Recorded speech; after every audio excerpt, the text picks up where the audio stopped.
औज़ुबिल्लाहि बिस्मिल्लाहिर्रहमानिर्रहीम। स्टूडेंट्स, मैं important worksheets को आपके लिए रीड आउट कर देती हूँ क्योंकि ब्लर होने की वजह से बहुत से बच्चे जो रीड नहीं कर पा रहे हैं।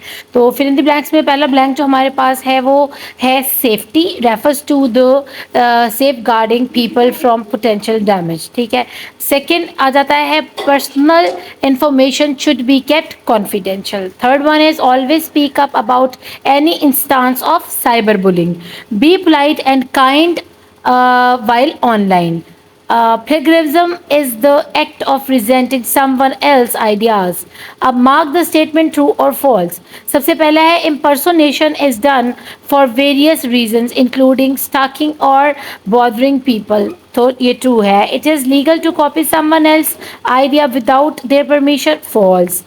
Encryption transforms plain text into cipher text. हाँ जी, जो मैंने आपको बताया था बड़ा करके लिखा होता है ना, जब हमारा प्लेन टेक्स्ट है उसको साइफर में चेंज कर देते तो वो साइफर होता है। ये इनक्रिप्शन ही है जो कि प्लेन टेक्स्ट को चेंज कर देती है into cipher text. A secure website starts with HTTP, तो नहीं, ये फॉल्स है। वो स्टार्ट होती है with HTTPS। Anyone can convert cipher text to plain text, जी नहीं, कोई भी बंदा जो है ना उसको साइफर को कन्वर्ट नहीं कर सकता। वो इनक्रिप्टेड होता है चैट टू चैट, जिस तरह आपके व्हाट्सएप के ऊपर आ जाता है कि दिस चैट इज़ इनक्रिप्टेड, यानी आपके दरमियान जो भी चैट हो रही है वो तीसरा बंदा नहीं देख सकता। अब आगे चलते हैं क्वेश्चन नंबर 3 की तरफ। Answer the following question. Why copying someone's information is illegal and what are the consequences of doing so? तो ये आप अपनी बुक में से भी देख सकते हैं, मैं आपको यहाँ भी बता देती हूँ। Copying someone information is illegal because it is done without author's permission and no one has right to use author's creation on property without, या ना उसकी creation ना उसकी property, without permission. If someone copies others information, the author can do case on them and they have to pay legal fees. तो differentiate between fishing and computer viruses तो आप ये book में से भी देख के कर सकते हो और यहाँ से भी। तो फिशिंग क्या होती है? Is a method of deceiving other by pretending, यानी आप धोखा दे रहे हैं किसी को, ये झूठ मूठ बन कर के मैं बहुत ऑनर हूँ, ऑनेस्ट हूँ और बहुत ट्रस्टवर्थी पर्सन हूँ। तो ये क्या है? Is method of deceiving others by pretending to be trustworthy person और बिजनेस मैन। आप दिखाएंगे कि जो मैं बहुत अच्छा बिज़नेस कर रहा हूँ, या आप अपने आप को दिखाएंगे मैं बहुत ईमानदार बंदा हूँ, आप मुझे शेयर करने में सब पासवर्ड और ये कोई आपको ख़तरे की बात नहीं है। और फिर उनको पता चलता है, फिर कहते हैं ना वो लग पता जाता है उनको, जो ऐसे लोगों के साथ शेयर करते हैं अपनी चीज़ें। कंप्यूटर वायरसेस क्या होते हैं? The most common threat among security threats, they can be viewed as computer program. और कितनी बड़ी थ्रेट है कि आपको लग रहा होगा ये कोई कंप्यूटर प्रोग्राम ही है, कंप्यूटर से रिलेटेड है, तो आप उसको ओके कर देते हो और फिर वो आपका ना धमाल मचा देता है आपके पूरे कंप्यूटर के सॉफ्टवेयर के अंदर और हार्डवेयर के अंदर। फिर वो घूमता फिरता है पूरे कंप्यूटर को और ग्लिच करता है और हैंग कर देता है आपके पूरे सिस्टम को। नेक्स्ट क्वेश्चन है नेम द फॉलोइंग टर्म्स, के ये कौन सी टर्म है? It refers to being secure online and being aware of potential threat such as viruses, frauds and attacks. तो ये है cyber safety. It is becoming more common among youngsters, तो वो क्या है? Cyber bullying. हर बच्चा जो है ना एक दूसरे को तंगी दे रहा है। It is the practice of securing data, computer system, devices, networks, arts and softwares from potential digital threats. तो वो है साइबर सिक्योरिटी। तो साइबर सेफ्टी, साइबर सिक्योरिटी और साइबर बुलिंग ये तीनों अलग चीज़ें हैं, ये याद रखिएगा। Match the column A to B and right answers in C। तो पहला जो हमारे पास कॉलम है वो है, और इसमें जो है ना आपने पहचानना है कि ये कौन सा वाला सिंड्रोम है या कौन सी पेन है या कौन सी इंजरी है जो आपको तकलीफ़ दे रही है। तो सबसे पहला है it causes tingling, numbness and pain in our hand, हमारे हाथ में तकलीफ़ होना शुरू हो जाती है। तो ये क्या है? काइंडली आप इसको साथ साथ मार्क करते जाइएगा, खुद ही जहन में ना रख लीजिएगा। It causes tingling, numbness and pain in over hand. तो ये क्या चीज़ है? ये है आपका CTS, ठीक है। और second one is a muscle और tendon injury caused by over use and over stretching. तो ये क्या होता है, रिपीटेटिव स्ट्रेन इंजरी नंबर 1 पे जो है बी कॉलम के अंदर। A group of related I and vision problems caused by extended computer, जो ड्यूरेशन है वो क्या होता है आपका कंप्यूटर विजन सिंड्रोम बोलते हैं उसको। द सीजर्स है तो सीजर को सीजर के साथ जोड़ दें, which is photosensitive epileptic seizure है, जो कि किस वजह से होता है, फ्लैशिंग लाइट्स की वजह से कॉज होता है। A type of behavioural addiction, तो वो है कंप्यूटर एडिक्शन। अब यहाँ आपको कुछ डिजीज़ दी गई हैं, आपने उनके सिम्टम्स और उनके कॉजेज़ लिखने हैं, ठीक है। ओबेसिटी क्यों होती है, ओबेसिटी होती है मोटापा हो जाना। तो बीइंग ओवरवेट, ठीक है, ये इसके सिम्टम्स हैं कि आप ओवरवेट होना शुरू होते हो, तो आप समझो कि आप मोटापे की तरफ जा रहे हो। और ये क्या क्या कॉज कर सकती है, इससे आपको डायबिटीज़ हो सकता है, फैटी लिवर हो सकता है, आपके जिगर पे चर्बी बन सकती है, और हाई कोलेस्ट्रॉल होता है या कोलेस्ट्रॉल बढ़ जाता है। स्लीपिंग डिसऑर्डर्स डिजीज़ है एक, ठीक है ना। और इसके सिम्टम्स क्या हैं, कांट स्लिप प्रॉपरली, आप सही तरीके से सो नहीं पाते। Overuse of gadgets at sleep time ना, तो डिसरप्ट हो जाती है स्लीप आपकी, ये कॉजेज़ हैं इसके। आई स्ट्रेन इश्यूज़ कब होते हैं और कैसे होते हैं, ब्लरिंग विजन, हेडेक्स और ड्राई आई जो है ना, ये इसकी सिम्टम्स हैं।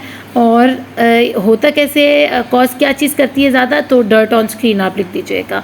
अब नीचे हमारे पास रह गया है सिर्फ पोस्चर का, ठीक है। और पोस्चर रिलेटेड इंजरीज़ क्या होती हैं, उसमें नेक पेन हो जाती है, शोल्डर एंड आर्म पेन होती है, और फटीक, एग्जॉस्ट हो जाता है जिस्म, और स्ट्रेन हो जाता है पूरा जिस्म जो है ना, स्टिफनेस हो जाती है उसके अंदर। ये तो हो गई हमारी एक वर्कशीट। अब चलते हैं हम दूसरी की तरफ। अगला क्वेश्चन जो है हमारे पास, उसमें हमने जो है ब्लॉक्स के अंदर लिखना है, पजल को फिलअप करना है। First is a low level programming language, क्या होती है, असेंबली, ठीक है।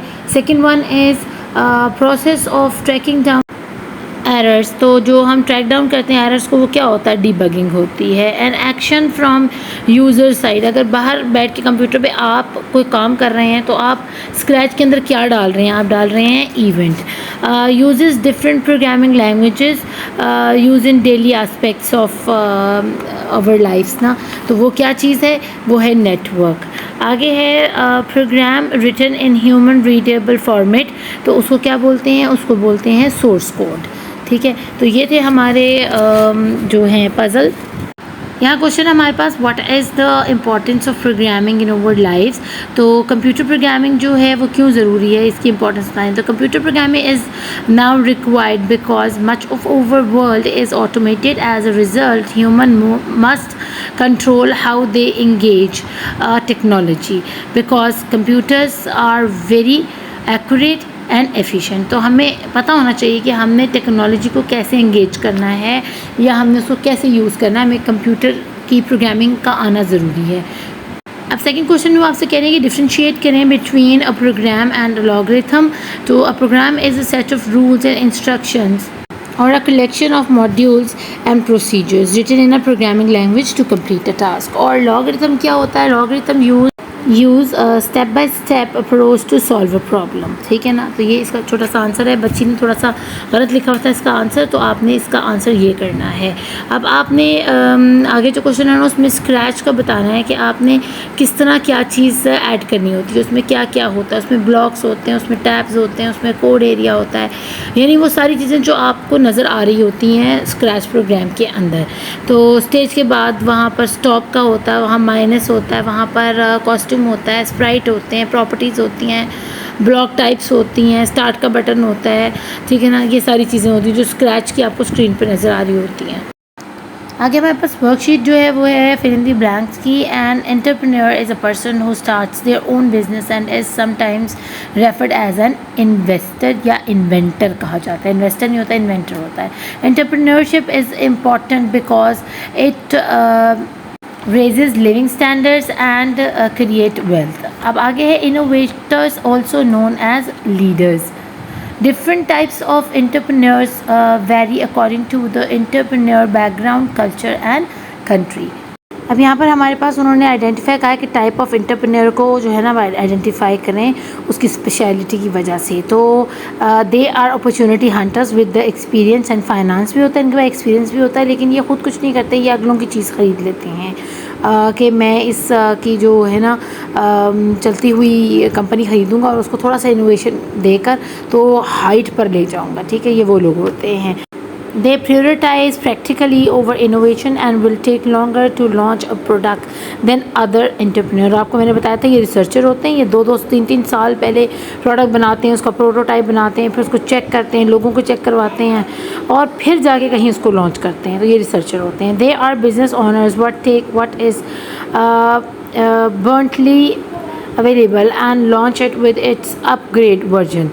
ठीक है, तो उसको इमिटेटर होते हैं, जैसे भी हो तो उसको पकड़ते हैं, उसको थोड़ा सा अपग्रेड करते हैं और लॉन्च कर देते हैं। They believe in starting small and scaling up. तो ये हसलर्स होते हैं। They are passionate about their ideas and plans.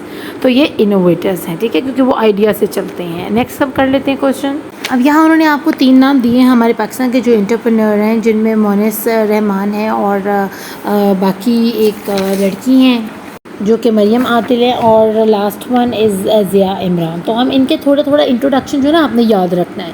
ठीक है, कि ये कौन है और इन्होंने क्या चीज़ जो है वो इनोवेशन में लेकर आए हैं, ये क्यों, इसलिए किस बात से मशहूर है। तो मोनिस रहमान जो है ही इज़ को founder and executive chairman of नसीब नेटवर्क्स।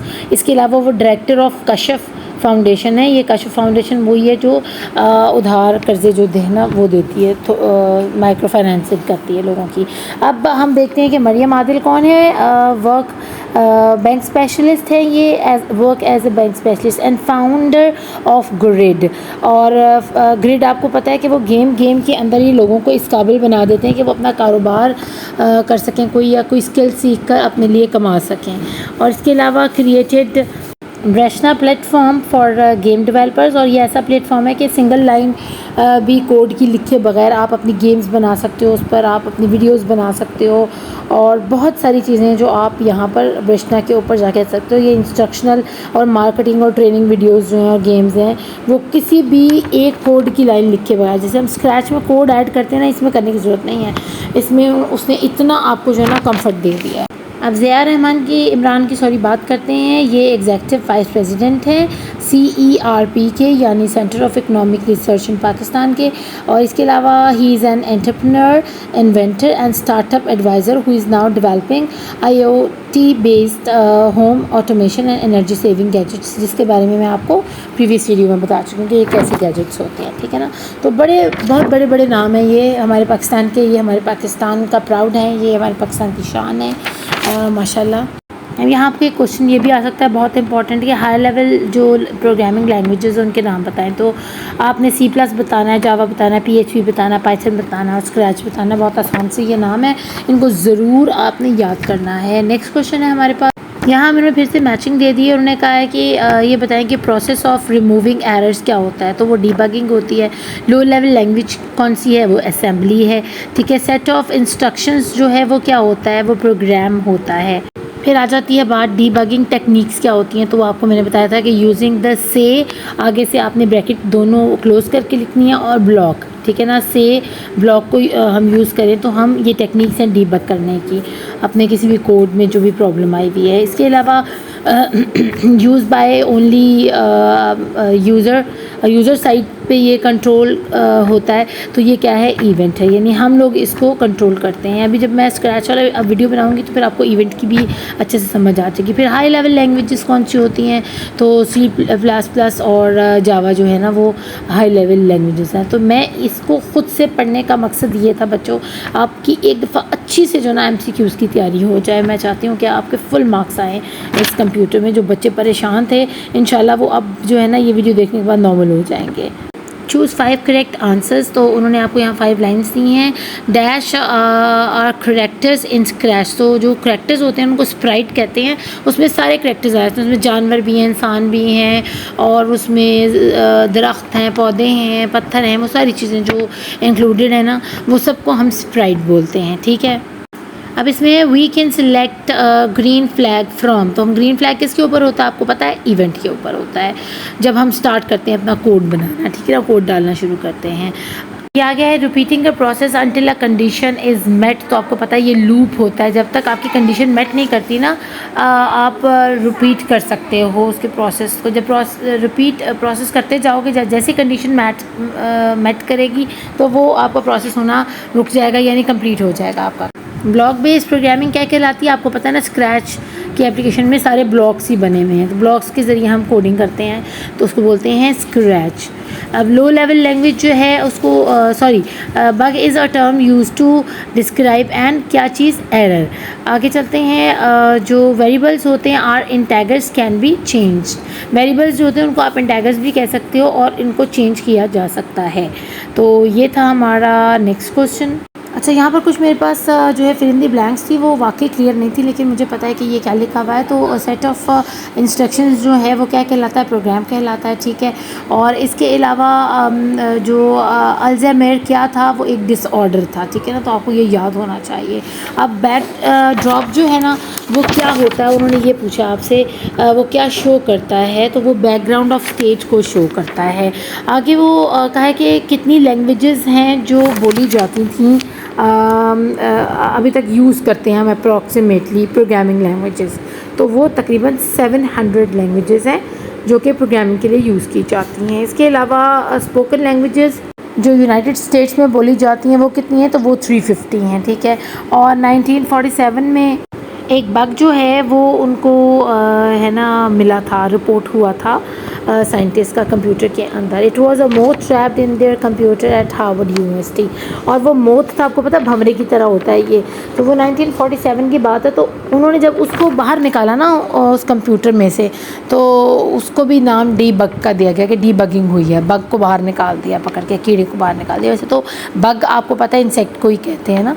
तो ये एक हंसी वाली बात थी, शायद मुझे भी नहीं हंसी आई इसके ऊपर, लेकिन ऐसा हुआ था 1947 के अंदर कि उनका जो बहुत बड़ा कंप्यूटर था ना वो सही चल नहीं रहा था। तो जब चेक किया गया तो उसमें एक मोथ फंसा हुआ था, बड़ा सा होता है मोथ ना, भंवरे से भी बड़ा होता है थोड़ा सा।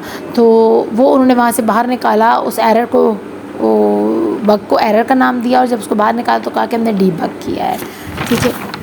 अच्छा बच्चों, इसमें वो डिफ्रेंशिएट करने को बोलेंगे आपको कि ट्रेडिशनल और डिजिटल के को एक्सप्लेन करेंगे आंसर्स को एग्जांपल्स के साथ। तो आपको मैंने पहले बताया था कि ट्रेडिशनल एंटरप्रेन्योरशिप जो होती है ना वो कंसिस्ट होती है फ़िज़िकल अपीयरेंस के ऊपर, ठीक है, फ़िज़िकल प्रेजेंस होनी ज़रूरी होती है।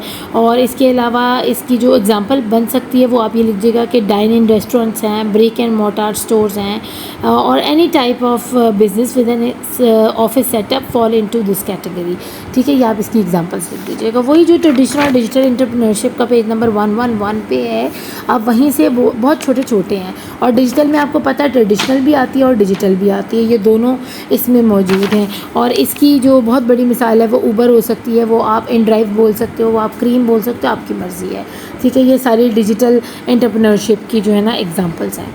अब यहाँ लास्ट क्वेश्चन जो है ना वो इस साइकिल का किया गया है कि आप हमें बताएं, जिसमें वो एक आदमी खड़ा हुआ है और साइकिल के ऊपर वो चला रहा है।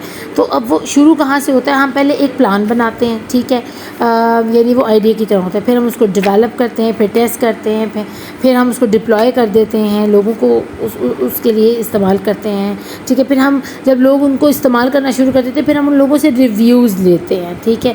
और फिर रिव्यूज़ को हम लॉन्च करते हैं प्रॉपरली। रिव्यूज़ के बाद उस चीज़ को, यानी प्रोटोटाइप जब हमने बना लिया, हमने चेक करवा लिया 10, 15, 20, 200 लोगों से, अब हमने उसकी जो मैन्युफैक्चरिंग जो है ना हाई लेवल पे की कि अब हमारा प्रोडक्ट जो है ना वो रेडी हो गया मार्केट में लाने के लिए, और अब इसमें कोई खामी नहीं रह गई। होपफुली बच्चों आपको इन सारी वर्कशीट्स की अच्छे से समझ आ गई, क्योंकि मैंने पूरी कोशिश की एक्सप्लेन करने की। अपना खूब ख्याल रखिएगा। Thank you for watching and good luck for your final exams.